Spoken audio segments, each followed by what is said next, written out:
Welcome to the Get Published podcast, sponsored by Brodie Consulting Group. To get more information about our coaching, publishing, executive ghostwriting, and podcast production services, go to getpublishedpodcast.com. Hello, I am Paul Brodie, and thank you for joining us for another episode of the Get Published podcast, where we help authors get published with a proven system that works. Today, we're being joined by Patricia Bossano, author of 7 Ghostly Spins, A Brush with the Supernatural. Patricia, welcome to the show. Thank you, Paul. It's my pleasure. Thank you for having me. Absolutely. Are you ready to get started?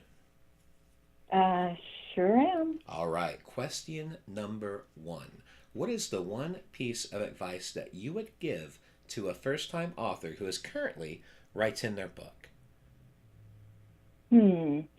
Well, let me offer a 3-pronged approach to giving it your best. Plan, prioritize, persist. I think that it's important to plan your book out of respect for your readers. I usually begin a new project with 3 paragraphs detailing the beginning, middle, and ending of the novel, and from there, I'll outline the chapters, establishing the structure of the book while looking for timeline issues or plot gaps. And then when I feel comfortable with the flow, that's when I begin the fleshing out of each of those chapters. While that all is going on, and out of respect for your craft and for the people you love, it's important that you prioritize your time. I think that you can create a reasonable work timeline and then stick to it, because if you respect your writing hours, then the people who love you will too. And then last but not least, because this has to do with the respect you owe to your dreams, you have to persist. Never give up on the dream. And what do you feel is the hardest part about getting published? I would have to say that finding a publisher or a literary agent willing to bet on you is the hardest or the most difficult thing. That was the grim experience I had a few years back with my first novel, Fairy Sight. After months of discouraging pursuit and dozens of rejections, I finally snapped out of that traditional publisher quest and decided that since the story I'd written was a gift for the women in my family, it seemed to me the obvious path to take was to self-publish. It did help a lot that I'm one of those people who has to reinvent the wheel every chance I get. So off I went to learn what I could about publishing, about the publishing business, and I really haven't looked back since. I have 4 titles published under my own imprint now, and another on the way for 2019. So turned out that I'm the publisher and literary agent who will bet on me. Well, one thing I always say, the best bet you could ever make is in yourself. And it sounds like that's exactly what you've done. Yes. Yeah. Well, and it's a journey, but I think one of the best things about going indie is the fact that you have full creative control over everything. And then, of course, the drawback is you have full creative control over everything. So it's kind of the marketing, exactly. Yeah, it's a catch-22, but the cool thing is, at the end of the day, it's in your hands, and you can publish that book tomorrow. You can publish it next month. You can publish it whenever you want, because you don't have to worry about going through a publisher and sticking to their deadlines. And let's face it, most of the time now, with the exception of Penguin or Random House, any of these traditional publishers, even if they're going to help you with getting the book published, you are still going to have to do the lion's share of the marketing. So why not just do it yourself? That's exactly how I feel about that. And more than anything, the fact that I don't like to sacrifice any bit of the creative process. And I sometimes feel that you meet, because I've talked to so many different literary agents or publishers, and inevitably they give you this line about what supposedly the public wants. And I think that they're asking you to write a book to, I don't know, they're asking you to pander, I guess is what it is, and so, yeah. Yeah, I agree completely. It's just having that control, doing it yourself, and most importantly, having a product that you believe in, because if you believe in it, then everyone else is going to believe in it too. Exactly. Well, Exactly. well, let's talk about marketing, the other fun side of this thing. Please share a marketing strategy that you have used in your book launches that has worked well. Well, I guess, well, let's start with the latest title that I published. So promotion of my latest book began months before launch date with a request for beta readers. That uh, that that post that I sent out to the world at large on social media kicked off the series of progress reports and pre-order reminders that led up to the launch itself. So it's a long drawn out process strategy that you go through, and all of it was on social media, through my website, through press releases, newsletters to subscribers, etc. But I have to say that the conversion of cyber views and clicks into actual attendance to the launch event came from direct messaging. And I guess all I can say is that, as with any small business, that personal touch from an indie author is what people will respond to in the absence of a big name or, number one bestseller something. So you're referring to direct messaging on Twitter, Instagram, Facebook. And I mean, in the case of friends and family, yeah, how else are you going to bully them if not through a text message or something? Grab a friend, show up. Well, and with social media, I think that's one of the biggest things that is missing that a lot of people don't seem to realize is using the power of direct messaging because it's such a more personal approach. And with networking, any type of networking, social networking, social media, local networking, the main thing is building a relationship. And that's one of the easiest ways to do it is building that connection through direct messaging because it's something that very few people truly take advantage of, especially when they use it to launch a book. Well, exactly. And that's why I began months before, right? My initial contact was to establish, to engage my public. And so how do I get them engaged? You need to share in the journey. And right now, this is a project I'm working with. And would you like to be one of my beta readers? And, it's a way for people to participate, and that's how you begin that relationship, and that's the foot you stand on when you then continue to provide progress reports, because in a way you're having your public hold you accountable. So I asked you to be my beta reader, so I better get you a manuscript to beta read, and I better tell you how the feedback came back, and so the relationship develops. So now hopefully you get people cheering for you, and that builds up toward the launch itself, right? And hopefully you get a big bang the day of the launch.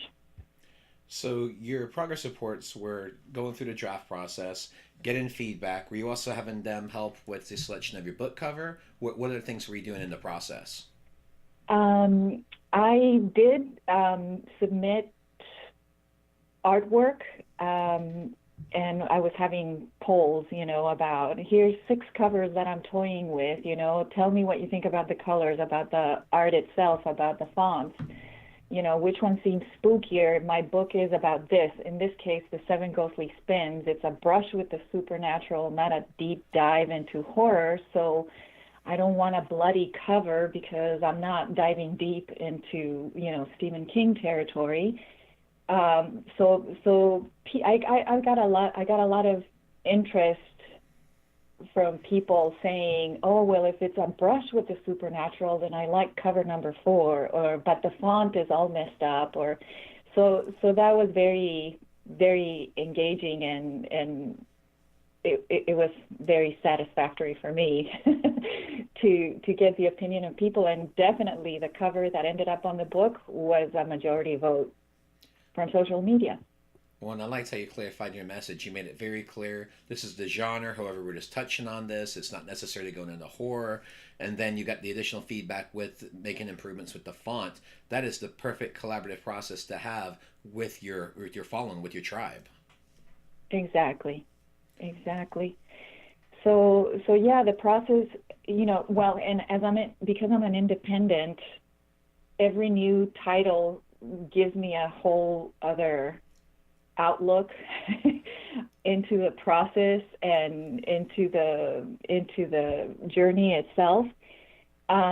So I think that when I was getting ready to begin the promotion and wrapping up the publishing process with Seven Ghostly Spins, I was feeling semi-pro about it, and there's still a lot of things that I learned from this particular launch. So I think that it's important that we keep that open mind about learning on a daily basis. There's always something new that we can learn. We're not ever gonna know. Absolutely. Let's talk about your favorite book. So, what is your favorite book? And what was the number one thing that you learned from it? Oh my goodness. Well, I totally love this question. I have lots of favorite books, and I can say that each one has taught me something relevant to a different aspect of life. But to answer your question, I will tell you about the first grown-up book I ever read. My mother gave me a copy of it when I was about 12 or 13, and it was Henri Charrier's Papillon. I totally skipped the introduction and jumped right into the first chapter. And it took me only a few days to read, but when I finished, my mind had been forever changed by the man's experiences and his never give up attitude. I could think of nothing better to do than start right up again, because I just love to reread books. But the second time around, I did not skip Jean-Pierre Castelnau's introduction, and that's when the dream of being a writer came to me. Henry had sent a letter to Jean-Pierre saying, "Here's my adventures, have a professional write them up." And Jean-Pierre recognized that raw talent, and he said in his introduction to Papillon, to the book, he writes the way you tell a story. You see him, you feel him, you live his life. And after having read the book, young as I was, I completely agreed, and I remember grinning and telling myself, I will be a writer too. And Papillon's voice and that style will be the model for me. So. And for a final question, that was a great answer. And for our final question, what is your favorite quote and why? Can I give you two? Sure. Or just one? Okay. So the first one says, the journey of 1,000 miles begins with one step. That's Lao Tzu, a Chinese philosopher. And that quote came to me etched on a ring, which I bought on the spot, recognizing that it marked the first day of a new phase in my life. That was at around 2012 or 2013. And yeah, lots of changes were happening then. And so yeah, I wear that ring every day just to remind myself that I'm on this long journey. The second one says, if you don't like something, change it. If you can't change it, change your attitude. Maya Angelou said that, and I sort of adopted that as a life philosophy because it fits with a belief I have that we can change our world by changing our thoughts. And I'm totally on a supernatural philosophical quest to prove that. So those are my two quotes. The Lao Tzu quote I have used many, many times. It's one of my all-time favorites. In fact, that was actually one of the quotes that inspired me to write my first book. The journey of 1,000 miles begins with a simple step. Just get started. That's exactly it. I mean, sometimes the most simple things are just the truest truths. Well, Patricia, I want to thank you for being a guest on the show. What is the best way for people to find you online? Sure. PatriciaBossano.com is my website, and you will find details about my work there, and you can subscribe to my monthly newsletter. And you'll also find links to Facebook, Instagram, Twitter there. My handle on Instagram and Twitter is at Mary Ferry. And then my Facebook handle is Patricia Bossano, author. Patricia, I want to thank you once again for being on the show, and I wish you all the best in your author journey ahead. Thank you so much, Paul. This was fun. Thanks again for joining us today. To learn more about how you can be featured in our brand new Get Published business book, go to getpublishedpodcast.com.